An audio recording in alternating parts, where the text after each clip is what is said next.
로마서 7장입니다. 인용한 성경은 한글 킹제임스 성경입니다. 1절 형제들아 내가 율법을 아는 자들에게 말하노니 율법은 그가 살아있는 동안에만 그 사람을 주관하는 것을 알지 못하느냐. 남편이 있는 여인은 그 남편이 살아있는 한 그에게 법으로 매어 있으나 남편이 죽으면 그녀는 그 남편의 법에서 벗어나느니라.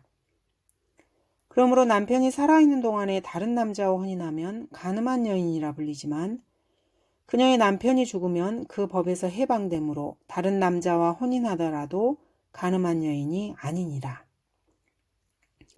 7장의 첫 부분 1절에서 3절까지를 로마 카톨릭에서는 전혀 다른 식으로 바라봅니다. 현대 침례교 일각에서도 이 부분을 로마 카톨릭식 입장에서 읽는 것을 좋아합니다. 성경을 있는 그대로 믿는 그리스도인들의 입장과는 전혀 다른 입장이라고 할 수 있습니다. 형제들아 내가 은혜 아래 있는 자들에게 말하노니 로마 카톨릭이나 현대 침례교 일부에서는 이런 식으로 처음부터 읽어나갑니다. 본문은 물론 은혜 아래 있는 것이 아니고 내가 율법을 아는 자들에게 말한다고 말씀하십니다. 바울이 지금 이야기를 하고 있는 상대는 은혜 아래 있는 것이 아니라 율법을 알고 있는 사람들에게 하는 말씀입니다. 그러므로 여러분이 율법을 모르는 사람이라면 이 부분의 이 문단에서 바울이 말하고자 하는 그 이야기 상대가 되지 못한다는 것입니다. 바울이 형제들아 이렇게 부르고 있다는 점에서 유대인이든지 이방인이든지 구원받은 그리스도인들에게 말을 꺼내고 있는 것은 분명합니다. 그리스도인이라면 유대인 출신이든지 이방인 출신이든지 율법을 아는 자들입니다. 그런데도 로마 카톨릭에서는 이것을 은혜 아래 있는 자들로 바꾸어서 읽습니다. 그 이유는 갈보리에서 율법이 완전히 폐해졌다는 자신들의 주장을 뒷받침하려는 그런 의도가 있는 것입니다. 율법을 아는 자들에게 말하노니 라는 이 바울의 말 속에는 율법이 여전히 유효하다는 뜻이 포함되어 있습니다. 로마 카톨릭에서는 이것을 못마땅하게 여기는 것입니다. 그래서 그들은 형제들아 내가 은혜 아래 있는 자들에게 말하노니 율법은 그가 살아있는 동안에만 그 사람을 주관하는 것을 알지 못하느냐 이런 식으로 읽는 것입니다. 2절을 보겠습니다. 남편이 있는 여인은 그 남편이 살아있는 한 그에게 법으로 매어 있으나 남편이 죽으면 그녀는 그 남편의 법에서 벗어나느니라. 남편이 있는 여인은 그 남편이 살아있는 한 그에게 법으로 매어 있다는 이 부분까지는 그대로 읽습니다. 하지만 그 다음부터는 아주 묘하게 다르게 읽습니다. 그러나 그녀와 결혼했던 남자가 죽으면 그녀는 그 남자의 법에서 벗어나느니라. 그리고 이 구절 후반부에서 남편을 이렇게 그녀와 결혼했던 남자, 그 남자 등으로 바꾸어서 읽는 것입니다. 그 이유를 3절에서 찾아볼 수 있습니다. 그러므로 남편이 살아있는 동안에 다른 남자와 혼인하면 간음한 여인이라 불리지만 그녀의 남편이 죽으면 그 법에서 해방되므로 다른 남자와 혼인하더라도 간음한 여인이 아니니라. 그러므로 그녀가 지난날에 결혼했던 남자가 아직 어딘가에 살아있는데 그런데도 다른 남자와 재혼을 하면은 그 여자는 간음한 여인이라고 불리지만 이런 식으로 읽는 것입니다. 로마 카톨릭 교회와 일부 침례교회에서는 이 3절을 이런 식으로 읽습니다. 여기서 그 사람들은 남편을 그녀가 지난날 결혼했던 남자로 바꿔 읽습니다. 그리고 살아있는 이라는 이 구절을 아직 어딘가에 살아있는 이렇게 읽습니다. 그렇지만 성경 본문이 말하는 바는 결코 그런 것이 아닙니다. 바울은 형제들아 라고 자신이 말하는 상대를 부릅니다. 구원받은 유대인과 구원받지 않은 이방인 형제들아 하고 바울이 그리스도인들을 부르고 있는 것입니다. 내가 율법을 아는 자들에게 말하노니 구원받은 유대인 출신 그리스도인들은 율법을 알고 있습니다. 구원받은 이방인 출신 그리스도인들도 유대인 출신 기록자들이 써놓은 서신서들을 통해서 율법이 무엇이고 현재 율법의 위치가 어떤지를 이해하고 있습니다. 율법은 갈보리에서 무효화된 게 결코 아닙니다. 율법은 예수 그리스도를 믿고 구원받은 사람에게만 효력을 잃었을 뿐입니다. 그렇지만 구원받지 못한 죄인들, 즉 죄 아래에 있는 사람들, 또 구원받았다 해도 그에게 남아있는 옛사람 혹은 겉사람, 곧 죄인들에게는 여전히 율법이 유효합니다. 이것이 바로 현재 율법의 위치라고 할 수 있습니다. 그리스도인들은 이것을 잘 알고 있습니다. 이것을 아는 그리스도인들에게 바울은 지금 말을 하고 있는 것입니다. 그러니까 이 구절의 말씀은 너희 그리스도인들도 알다시피 지금도 죄인들에게는 여전히 유효한 율법은 이라고 말하는 것입니다. 율법은 그가 살아있는 동안에만 그 사람을 주관하는 것을 알지 못하느냐? 맞는 말입니다. 자, 2절에서는 남편이 있는 여인이라고 말합니다. 남편이 과거에 있었던 여인이 아니고 현재 남편이 있는, 현재 시제로 되어 있는 현재 시제입니다. 현재 남편이 있는 여인은 그 남편이 살아있는 한 그에게 법으로 매여 있지만 남편이 죽으면 그녀는 그 남편의 법에서 벗어난다고 2절은 말씀하십니다. 상식적으로 봐도 이것은 당연한 말입니다. 적어도 성경의 율법으로는 그렇습니다. 그러므로 남편이 살아있는 동안에 이 역시 분명히 현재 시제입니다. 물론 결혼식은 과거에 올렸겠지만은 그때 결혼한 그 남편이 현재도 남편으로 살아 있습니다. 현재 시제입니다.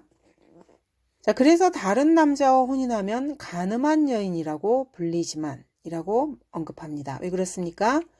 현재 남편이 있는데도 다른 남자와 또 혼인을 했으니까 그것은 당연히 간음이라고 할 수 있습니다. 이 여인은 실질적으로 보면은 일처다부주의자라고 할 수 있습니다. 그러니까 성경적으로 보면 당연히 간음한 여인입니다. 그렇지만 그녀의 남편이 죽으면 그 법에서 해방되므로 다른 남자와 혼인하더라도 간음한 여인이 아니니라고 성경은 말씀하십니다. 남편이 죽으면 그 여인이 다른 남자와 혼인해도 간음으로 간주하지 않는 것이 바로 율법입니다. 과거에 결혼했던 남자가 죽은 것이 아니고 남편이 죽으면 그렇다는 말입니다. 실제 성경에서 말씀하고 계시는 본문과 로마 카톨릭이나 현대 일부 침례교도들이 왜곡해서 있는 방식이 어떻게 다른지 그 차이점을 좀 알아야 합니다. 한 여인의 남편과 한 여인이 결혼했던 남자, 이 둘은 엄연히 다른 것입니다. 여인이 과거에 결혼했던 남자와 그 후에 과거 언젠가 이혼을 했다면 현재 이 여인에게는 그 남자는 남편이 아닙니다. 자, 이걸 보면은 왜 카톨릭에서 과거에 결혼했던 남자로 이 구절을 바꾸어 읽는지 그 이유를 좀 짐작해 볼 수 있습니다. 이들은 율법이 갈보리에서 이미 죽었다고 여전히 주장하고 싶은 것입니다. 그들은 우리 그리스도인들이 구원받고 거듭났다면은 율법이 오늘 우리에 대해서 죽은 것이 아니라 그 이전에 벌써 죽었다고 계속해서 주장하면서 오늘까지 함께 살던 남편을 과거에 결혼했던 남자로 바꾸어서 본문을 읽습니다. 자신들의 주장을 뒷받침하기 위해서 이렇게 교묘하게 성경을 변개시키는 것입니다. 4절, 나의 형제들아, 이런 연유로 너희도 그리스도의 몸으로 인하여 율법에는 죽었나니 이는 너희로 다른 사람, 즉 죽은 자들로부터 일으켜지신 그와 혼인하게 하려는 것이요 그리하여 우리로 하나님께 열매를 맺게 하려는 것이니라. 바울은 어떤 사람에게 율법이 효력을 갖는 기간에 대해서 말을 시작한 다음에 2, 3절에서 혼인관계를 둘러싼 간음 여부를 예를 들어서 설명을 했습니다. 그 이유가 4절에서 밝혀지고 있습니다. 이런 연유로 너희도 그리스도의 몸으로 인하여 율법에는 죽었나니. 자, 그러므로 사실 율법이 죽은 것이 아닙니다. 죽은 것은 성도입니다. 율법은 살아있는데 성도가 예수 그리스도께로 옮겨져서 그리스도의 몸이 되자 율법이 여러분, 성도를 죽인 것입니다. 그렇게 해서 과거에 여러분은 죽은 것입니다. 여러분 성도를 죽인 것은 여러분으로 하여금 다른 사람, 즉 죽은 자들로부터 일으켜지신 그와 혼인하게 하려는 것이 바로 그 이유였습니다. 그렇게 해서 성도는 하나님께 열매를 맺게 하려는 것입니다. 그것이 바로 그 목적입니다. 그러므로 성도는 지금 사자, 즉 죽은 사람입니다. 구원받고 거듭난 성도에게는 죽은 자와 산 자가 공존하고 있습니다. 성도의 어떤 부분은 죽었고 어떤 부분은 살아 있습니다. 어떻게 해서 이런 일이 일어날 수 있단 말입니까? 과거의 율법은 성도의 몸을 장악하고 있었습니다. 과거 구원받기 전까지는 율법이 성도에게 군림하여서 성도의 육신을 주관하고 있었습니다. 그리고 그 성도는 율법의 저주 아래 구원받기 전에 있었습니다. 그러던 그 사람이 예수 그리스도를 믿게 되었습니다. 그러자 그리스도께서 그 성도 안으로 들어오셔서 성도의 혼을 도려내어서 몸으로부터 분리시키셨습니다. 그리고 그 성도의 몸을 죽여버리신 것입니다. 로마서 6장 7, 8절에서 이는 죽은 자가 죄로부터 자유롭게 되었기 때문이라. 이제 우리가 그리스도와 함께 죽었으면 또한 그와 함께 살 줄을 믿으며 라고 말씀하신 것이 바로 이것입니다.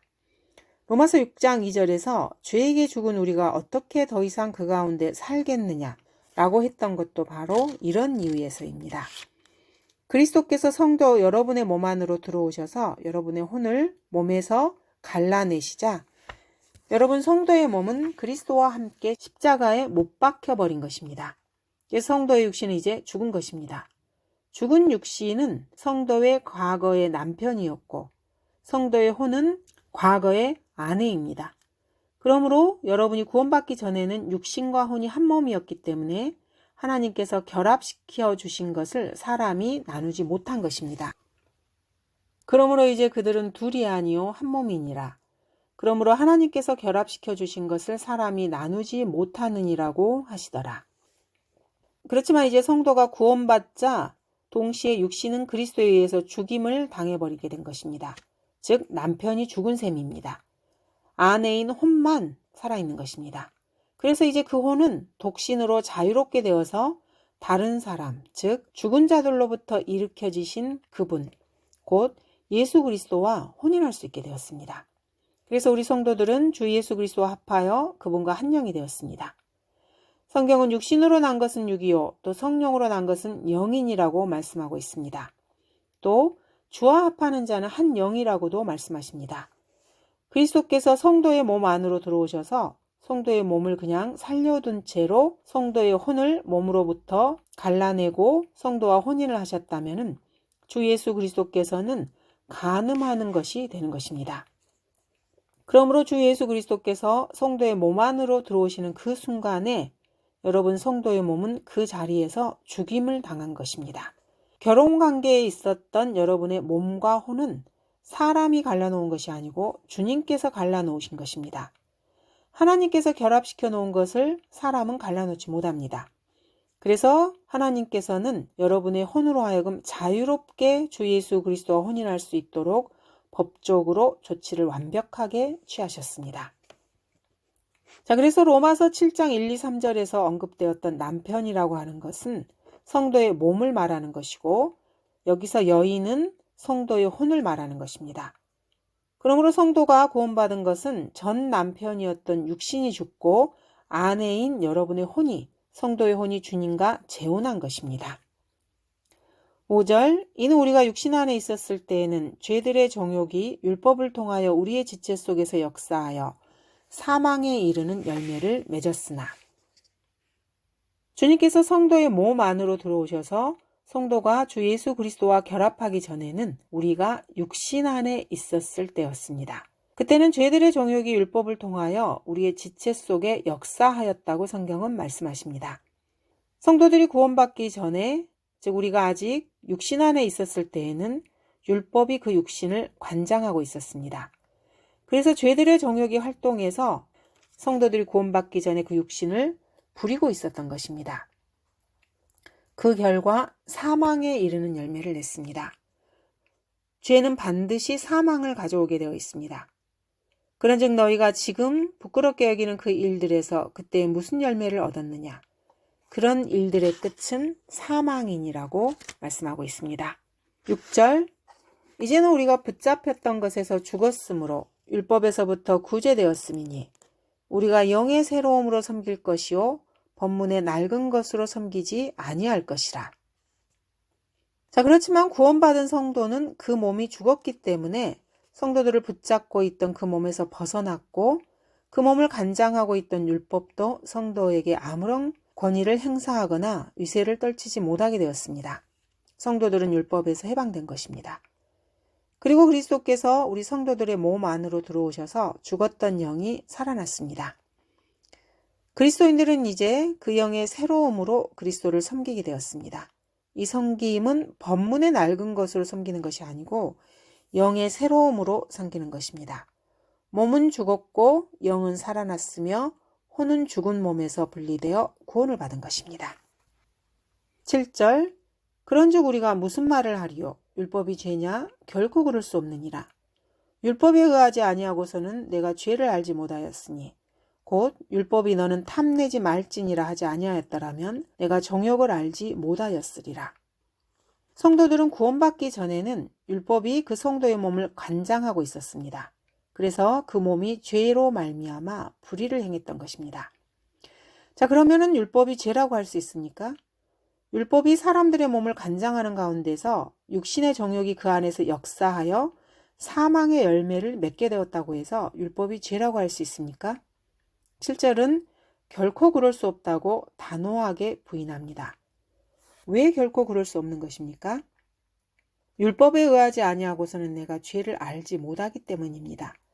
율법 덕분에 죄를 알게 되었기 때문에 율법이 죄라고 결코 말할 수 없습니다. 예를 들어서 너는 탐내지 말지니라. 이 율법이 있었기 때문에 탐내는 것이 죄라는 것을 알 수 있습니다. 이 율법이 없었다면 탐욕에서 나온 정욕이 죄인 줄도 몰랐을 것입니다. 이렇게 율법은 죄가 죄인 것을 자세하게 가르쳐 줍니다. 율법은 여러분이 죄 가운데 처해 있는 상황을 분명하게 가르쳐 줍니다. 그러므로 율법에 의하지 아니하고서는 내가 죄를 알지 못하였을 것이라 라고 말합니다. 즉 율법이 없었다면 죄가 있는데도 그 죄가 죄로 여겨지지도 않았을 것입니다. 5장 13절에서 이렇게 말씀하셨습니다. 율법이 있기 전에도 죄가 세상에 있었으나 율법이 없을 때에는 죄를 죄로 여기지 아니하였느니라. 4장 15절도 이렇게 말씀하십니다. 율법은 진노를 일으키나니 율법이 없는 곳에는 범법도 없느니라. 이 구절들의 말씀의 맥락은 모두가 다 같습니다. 율법이 너는 탐내지 말지니라 하지 아니하였더라면 내가 정욕을 알지 못하였으리라. 정욕이라는 것은 간음이나 음행뿐 아니라 정욕이라고 하는 것은 모든 육신적인 욕구들을 다 포괄해서 하는 말입니다. 무엇이든지 탐을 낸다면 그것이 바로 정욕입니다. 다른 사람이 새로 구입한 차를 보고 부러워한 적이 있으십니까? 여러분도 그런 차를 갖고 싶다는 욕망이 생긴 적이 있습니까? 이것이 바로 여러분이 그 차를 탐내는 것이고 이것이 정욕입니다. 여러분은 다른 사람의 집을 보고 나도 저런 집에서 살아보았으면 하고 탐을 냅니다. 그렇지만 율법은 이런 것들을 탐내지 말라고 명령하십니다. 너는 내 이웃의 집을 탐내지 말며 너는 내 이웃의 아내나 그의 남종이나 그의 여종이나 그의 소나 그의 낙이나 내 이웃의 소유 중 아무것도 탐내지 말지니라. 출애굽기 20장입니다. 정욕을 품지 말라는 말씀입니다. 정욕이라는 죄는 탐내지 말지니라는 율법이 있기 때문에 알게 된 것입니다. 그런데 어떻게 해서 율법을 죄라고 규정할 수 있겠습니까?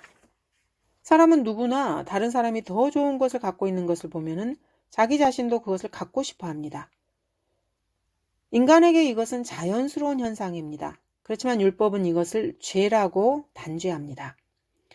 갖고 싶다는 생각만 품어도 율법은 그것이 죄라고 기소를 합니다. 자, 그러니 세상에 죄를 짓지 않는 사람이 어디 한 사람이라도 있을 수 있겠습니까? 뭔가 더 좋은 것을 갖고 싶다는 생각을 품어도 즉시 율법이 달려들어서 너는 그러지 말지니라 라고 기록된 법문을 코앞에 들이미는 것입니다. 그리고 그 사람을 죄인으로 낙인 찍어버리는 것입니다. 어떤 욕구만 느껴도 자동적으로 죄인이 될 수밖에 없습니다. 율법은 이렇게 여러분을 죄인으로 규정하는데 아주 자동적으로 즉각적으로 규정을 합니다. 율법이 없다면 이런 것은 죄로 여겨지지도 않고 여러분도 죄인으로 정죄되지도 않습니다. 율법은 죄인을 정죄합니다. 죄를 짓는 순간에 단 1초도 지체하지 않고 즉시 정죄를 가해 옵니다. 이는 마치 거울과 같아서 여러분이 거울 앞에 다가서는 순간에 이미 그 거울 속에 여러분의 모습이 나타나 있는 것만큼이나 아주 즉각적입니다. 율법에 너는 뭐뭐 하지 말지니라 라고 써있는 법문은 거울만큼이나 즉각적이면서도 자동적으로 여러분의 죄를 그 자리에서 죄로 정죄합니다. 여러분의 얼굴에 묻어있는 티가 거울을 들여다보는 순간에 즉시로 그 거울에 적나라하게 내비치는 것과 같습니다. 여러분이 마음속으로 나는 저것을 갖고 싶다 하는 생각을 품는 순간 율법은 자동적으로 그래서는 안 돼 하면서 여러분의 정욕을 즉시 지적합니다.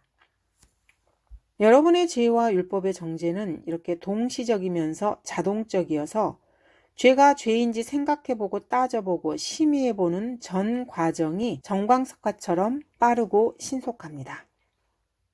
율법의 행위로 구원을 받고자 애쓰는 사람은 항상 거울 앞에 서 있는 사람과 같습니다. 자기 자신을 항상 율법의 거울에 비춰보아야 하기 때문입니다. 행위로 구원받으려고 노력하는 사람들 역시 매일매일 거울 앞에 서서 들여다보고 또 들여다보면서 자신의 모습에 조금이라도 허물이나 더러운 티가 묻어 있는지 늘 점검을 해보아야 합니다. 점검을 늘 한다고 해서 티가 없는 것은 결코 아닙니다. 즉, 거울 앞에 서 있다고 해서 율법을 어기지 않는 것은 아니라는 말입니다. 율법을 어기지 않는 사람이 세상에 어디에 있겠습니까? 생각만 품어도 율법은 고소를 제기합니다. 그런데 율법은 거울이기 때문에 율법을 어긴다는 것은 곧 거울을 깨뜨리는 것입니다.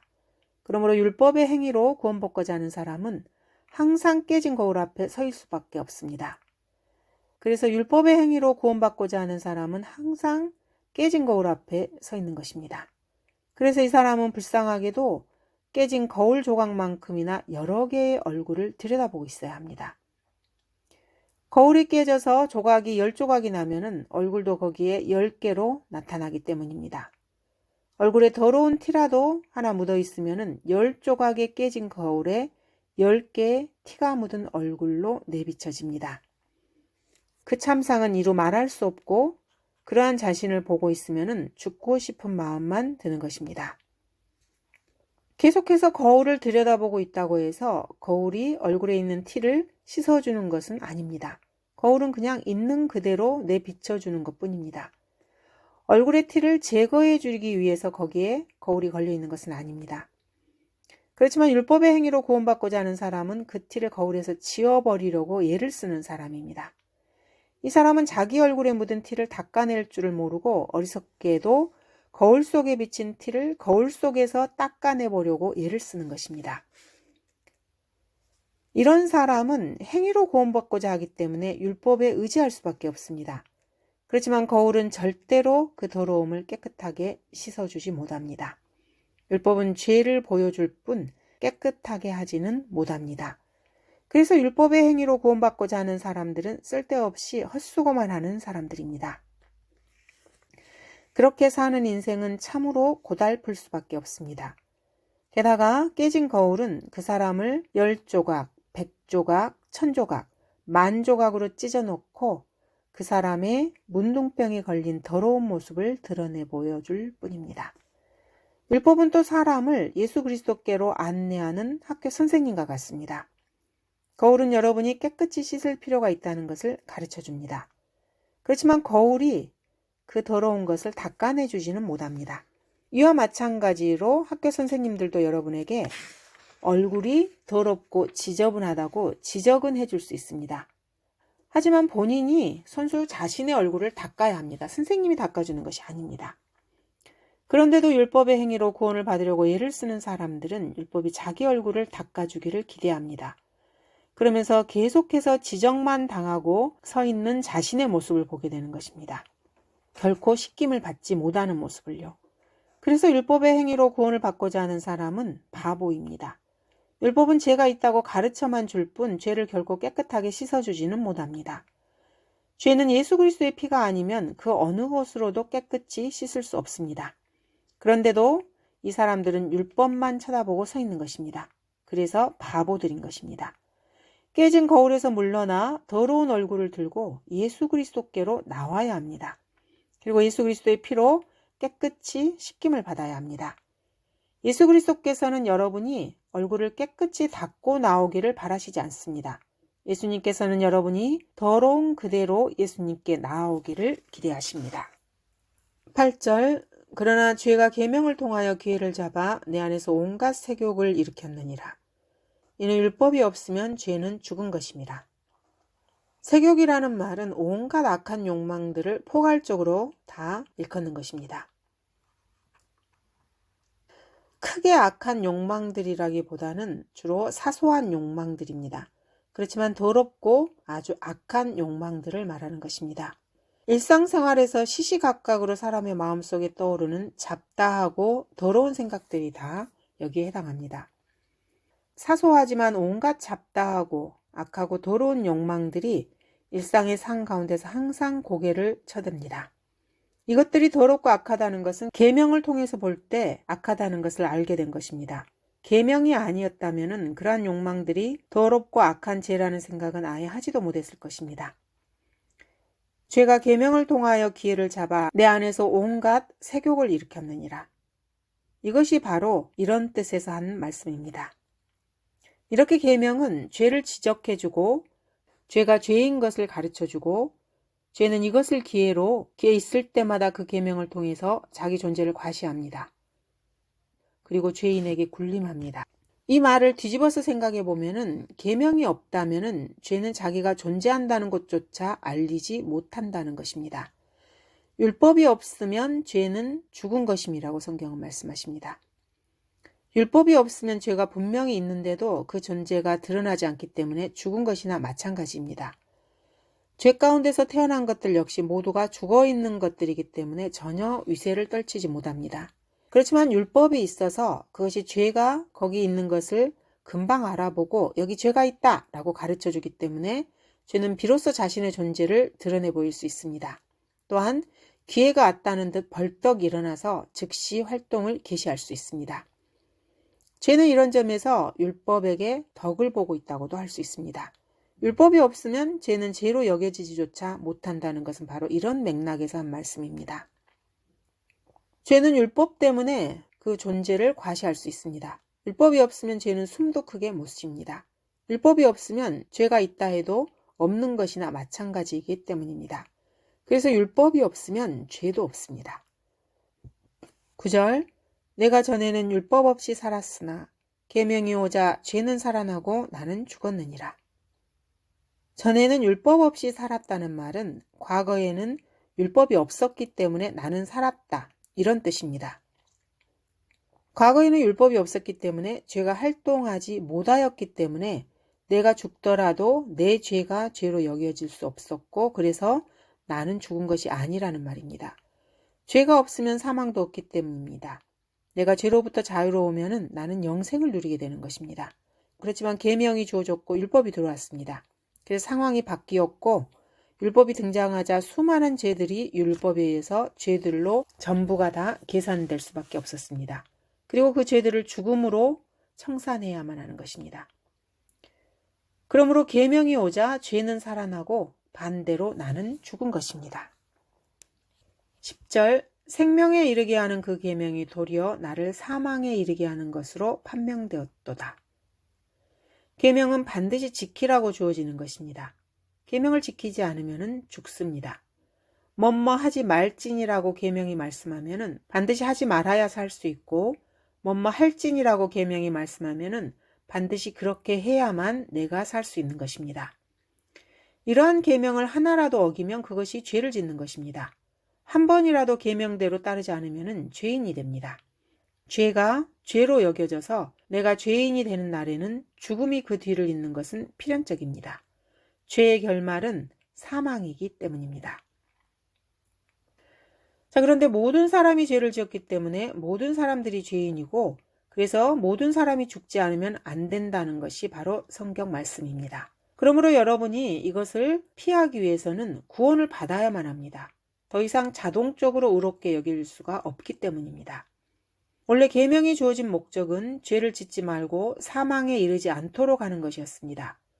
그렇지만 사람이 계명을 지키지 못하기 때문에 결과적으로 사망에 이르게 하는 것으로 계명은 율법은 판명이 되는 것입니다.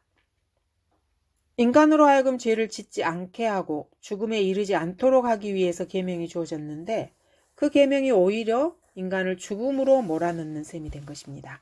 왜 그렇습니까? 인간이 그 계명을 100%다 지킨다는 것이 불가능하기 때문입니다. 자, 그래서 어쨌든지 간에 잘못은 인간에게 있는 것이지 율법, 즉 계명에 있는 것이 아닙니다.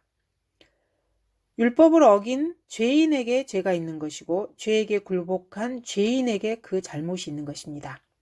그러므로 율법이나 계명을 원망할 수가 없습니다. 그것을 지키지 못한 자기 자신에게 잘못이 있기 때문입니다. 율법은 여러분에게 죄를 죄라고 가르쳐 주었을 뿐입니다. 여러분은 율법을 통하여 죄가 죄라는 것을 알 수 있지만은 죄에 속아서 계속해서 죄를 범합니다. 7절에서 그런즉 우리가 무슨 말을 하리요? 율법이 죄냐? 결코 그럴 수 없느니라. 율법에 의하지 아니하고서는 내가 죄를 알지 못하였으니 라고 말씀하고 있습니다. 11절 죄가 계명을 통하여 기회를 잡아 나를 속이고 또 그것으로 나를 죽였느니라. 여기서도 죄가 사람으로 의인화되어 있습니다. 죄가 율법으로 인하여 살아나 자기 존재를 과시합니다. 그리고 거기서 끝나는 것이 아니라 기회가 될 때마다 사람을 속이는 일로 자신의 존재를 드러냅니다. 사람을 속이는 것이 바로 죄의 본성입니다. 죄에게 쉽게 속는 것 역시 인간 육신의 본성이라고 할 수 있습니다. 죄가 사람을 속이는 목적은 사람을 죽이려는 죄의 원래의 속성에서 나온 것입니다. 사람이 죄에게 속아서 사망에 이르는 것은 인간 육신의 원래의 속성에 기인한 결과라고 할 수 있습니다. 이렇게 죄와 인간의 육신은 본성적으로 서로 맥이 통합니다. 죄와 육신이 가지고 있는 이 본래적인 속성이 서로 상호작용을 일으키는 것을 막지 않으면 인간은 필연적으로 죽을 수밖에 없습니다. 죄와 인간의 육신의 본래적인 속성을 무력화시키려면 구원을 받고 갈보리 십자가의 주 예수 그리스도의 보혈을 통해서 구원받고 육신을 죽여서 없애는 것 말고는 다른 방법이 없습니다. 감사합니다.